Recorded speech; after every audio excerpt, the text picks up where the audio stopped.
மகத ராஜ்யத்தின் தலைநகரம் பாடலிபுத்திரம். அது ஒரு அழகான நகரம். அந்த நகரத்தில் எங்கு பார்த்தாலும் அழகு அழகான மாட மாளிகைகளும் கூட கோபுரங்களும் நிறைந்து இருந்தன. சுதரீசன் என்பவன் அந்த நாட்டின் அரசனாவான். அவனது அரண்மனையும் அநேக கலை வேலைப்பாடுகள் அமைந்த சிற்ப கோயிலாக திகழ்ந்தது. அந்த மன்னன் அறிவிலும் திறமையிலும் ஆட்சி புரிவதிலும் மிகவும் மேம்பட்டு விளங்கினான். அதிகமான கல்வி சீமான்களுடன் சில செல்வ சீமான்களும் அவ்வப்போது அந்த அரண்மனைக்கு வருவார்கள். கல்வி கேள்விகளில் சிறந்த சுதரீச மன்னன் அவர்களுடன் உரையாடி மகிழ்வான். இவ்வண்ணம் அனைத்து செல்வங்களையும் ஒருங்கே பெற்று இருந்தான் சுதரீச மன்னன். ஆனால் அவனுக்கு ஒரு பெரிய குறை இருந்து வந்தது. அந்த மன்னனுக்கு திருமணமாகி வெகு நாட்கள் ஆகியும் அவனுக்கு குழந்தைகள் இல்லை. அதனால் சுதரிச மன்னன் நிறைய தான தருமங்கள் செய்தான். வறியோருக்கு வாரி வாரி வழங்கினான். இவை அனைத்தையும் அவன் சற்று அடக்கமாக செய்திருக்கலாம். ஆனால் அந்த மன்னன் இவற்றை சற்று ஆடம்பரமாகவே செய்தான். தான தருமங்கள் செய்வதால் பிறர் தன்னை பாராட்ட வேண்டுமென்றும் அந்த மன்னன் விரும்பினான். பின் அநேக ஆண்டுகளுக்கு பிறகு அந்த மன்னனுக்கு ஒன்றன் பின் ஒன்றாக 3 பிள்ளைகள் பிறந்தனர். வசுசக்தி, உக்கிரசக்தி, அனந்த சக்தி என்று அந்த பிள்ளைகளுக்கு பெயரிட்டான். அவர்களை மிகவும் பிரியமாகவும் வளர்த்து வந்தான் சுதரிச மன்னன். அந்த பிள்ளைகள் அரச குமாரர்கள். அதனால் அவர்கள் செல்வத்திற்கு கேட்க வேண்டுமா? நாளொரு மேனியும் பொழுதொரு வண்ணமுமாக அவர்கள் அழகாக வளர்ந்து வந்தார்கள். ஆனால் அவர்கள் வயதிற்கேற்ப புத்தி அவர்களுக்கு வளரவில்லை. அந்த மூவரும் வடிகட்டின முட்டாள்களாக இருந்தார்கள். அவர்கள் கல்வி கற்பதில் சிறிதும் அக்கறையோ ஆர்வமோ இல்லாதவர்கள். அந்த மன்னனுக்கு பிறகு அந்த ராஜ்யத்தை ஆள வேண்டியவர்கள் அவர்கள். இப்படி மடையர்களாகவும் மூடர்களாகவும் இருந்தால் அந்த நாட்டை அவர்கள் எப்படி ஆள முடியும்? அப்படியே அவர்கள் ஆண்டு வந்தாலும் சீக்கிரத்தில் அந்த நாடு எதிரிகளுக்கு இரையாகிவிடுமே. இதனால் கவலையுற்ற சுதரீச மன்னன் ஆழ்ந்த பெருமூச்சு விட்டு கொண்டிருந்தான். தன் புதல்வர்களை கல்வி கேள்விகளில் சிறந்தவர்களாக எவ்வாறு செய்வது என்பது பற்றி அவன் சிந்தித்தான். அன்று அரசவை கூடியிருந்த பொழுது இதே எண்ணத்தில் மூழ்கியிருந்தான் சுதரிச மன்னன். அப்போது இதற்கு ஏதேனும் பரிகாரம் தேட வேண்டும் என்று எண்ணி அங்கு கூடியிருந்த பெரியோர்களை பார்த்து பேசினான் மன்னன். சபையோர்களே, என் 3 புதல்வர்களையும் புத்தியில்லாத மூடர்கள் என்று சொல்லலாம். கல்வி கற்பதையே அவர்கள் வெறுக்கிறார்கள். இவர்களை பற்றி நினைத்தாலே எனக்கு கவலை மேலோங்குகிறது. எனக்கு பிள்ளைகள் இல்லாத காலத்தில் நான் கவலை அடைந்ததை விட இப்பொழுது இவர்களை பெற்றும் நான் அதிகமாக கவலை அடைகிறேன். புத்தியற்ற குழந்தைகளை பெற்றவனுக்கு வாழ்க்கை முழுவதுமே கவலையும் வேதனையும் தான். கன்று ஈனாமலும் பால் கறவாமலும் இருக்கிற பசுவை வைத்திருப்பதால் பயன் ஏதாவது உண்டா? ஒன்று சொந்த புத்தி இருக்க வேண்டும், அல்லது சொல்கிற நல்ல புத்தியையாவது கேட்க வேண்டும். இரண்டுமே இல்லையென்றால் எப்படி? இப்பேற்பட்டவர்கள் இருந்தாலும் ஒன்றுதான், இல்லாவிட்டாலும் ஒன்றுதான். எனக்கு பிறகு இந்த நாட்டை ஆளுவதற்கேற்ப அவர்களுக்கு நீதி சாஸ்திரம் உபதேசம் செய்ய வேண்டும். அவர்களை நன்கு திருத்தி ஏதோ புத்திசாலி புனர்ஜென்மம் எடுத்தாற்போல் ஆக்க வேண்டும். அதற்கேற்ற வல்லுனர்கள் முன்வந்தால் அவரிடம் என் பிள்ளைகளை நான் ஒப்படைக்க தயாராயிருக்கிறேன் என்றான் சுதரிச மன்னன். சுதரிச மன்னன் கூறியதை கேட்ட சபையில் இருந்தவர்கள் இது நம்மால் ஆகுமா என்று ஒருவருக்கொருவர் ரகசியமாக உரையாடி கொண்டனர். அதற்குள் ஒரு பண்டிதர் எழுந்தார்.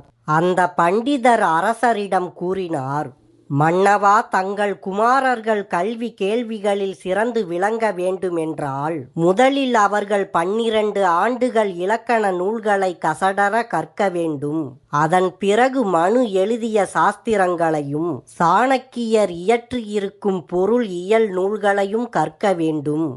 அதன் பிறகு உங்கள் குமாரர்களை மிஞ்ச எவராலும் ஆகாது என்று அவர் சொல்லிவிட்டு அமர்ந்தார்.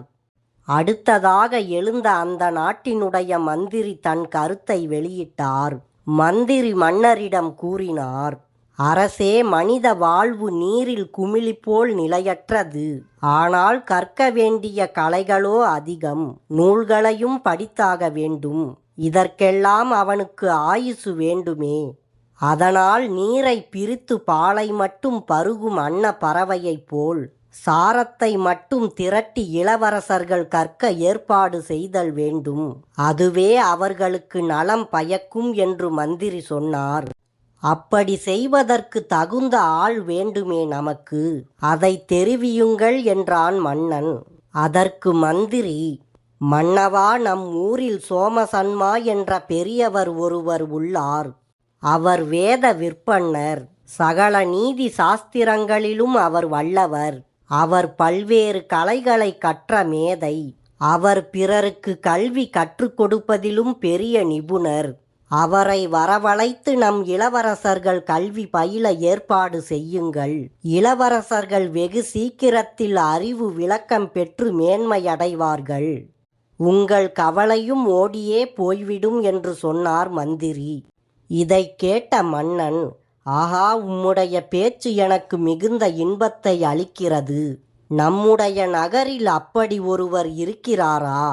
எனக்கு இப்பொழுது மிகவும் மகிழ்ச்சியாக இருக்கிறது என்று சொல்லி சோமசன்மாவை அழைத்து வர தன் ஆட்களை அனுப்பினார் மன்னன். மன்னரின் ஆட்கள் போய் அழைத்ததும் உடனே எழுந்து ஓடி வந்துவிடவில்லை சோமசன்மா. சோமசன்மா வந்தவர்களிடம், என்னையா அழைத்தார் மன்னர்? எனக்கும் அரசனுக்கும் ஒரு தொடர்பும் இல்லையே. நன்றாக கேட்டு வந்தீர்களா? அல்லது மறுபடியும் சென்று கேட்டு வருகிறீர்களா என்றார். அதற்கு மன்னரின் ஆட்கள், இல்லை இல்லை, தங்களையே தான் அரசர் அழைத்து வர சொன்னார் என்று அந்த சேவகர்கள் கூறிய பிறகுதான் சோமசன்மா அரண்மனைக்கு புறப்பட்டார்.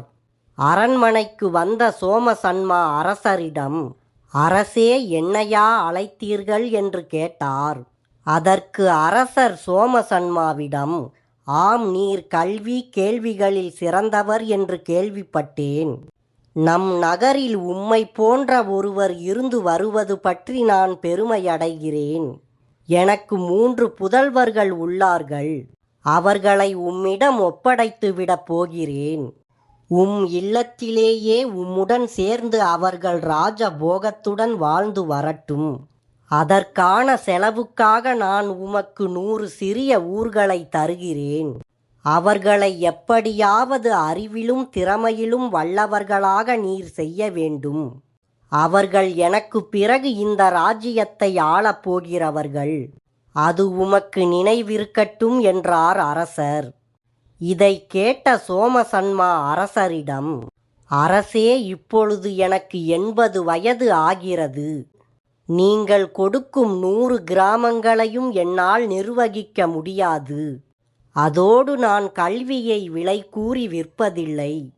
தங்கள் புதல்வர்களுக்கு கல்வி கற்பிக்கும் பொறுப்பை இன்றே நான் ஏற்றுக்கொள்கிறேன். இவர்களுக்கு சமமானவர்கள் இவ்வுலகத்தில் இல்லை என்று அனைவரும் போற்றும்படி தங்கள் குமாரர்களை இன்னும் 6 மாதத்தில் அறிவில் உயர்த்தி காட்டுவேன். அதுவரை தாங்கள் நாட்களை எண்ணிக்கொண்டிருக்கலாம். அவ்வாறு செய்யாது போனால் என் பெயர் சோமசன்மா ஆகாது. இதை தாங்கள் உறுதியாக நம்பலாம் என்று சபதம் செய்தது போல் சூளுரைத்தார் சோமசன்மா. அதை கேட்ட மன்னன் மிகவும் மகிழ்ச்சி அடைந்தான். இந்த நிகழ்ச்சி மன்னனுக்கு ஏதோ நடுக்கடலில் திசை தப்பி மயங்கி நின்ற கப்பல் மாலுமிக்கு ஒரு கனவு தோன்றியது போல் இருந்தது. உடனே அரசன் தன் 3 பிள்ளைகளையும் அழைத்து வரச் சொன்னான். அவர்கள் மூவரையும் சோமசன்மாவிடம் ஒப்படைத்தான் அரசன். பின் சோமசன்மா அரசரிடம் கூறினார், தங்கள் குமாரர்கள் வீர தீர பராக்கிரம புத்திசாலிகளாக அரண்மனைக்கு திரும்பும் வரை அவர்கள் என் இல்லத்தின் வாழ்க்கையிலேயே இருக்கட்டும்.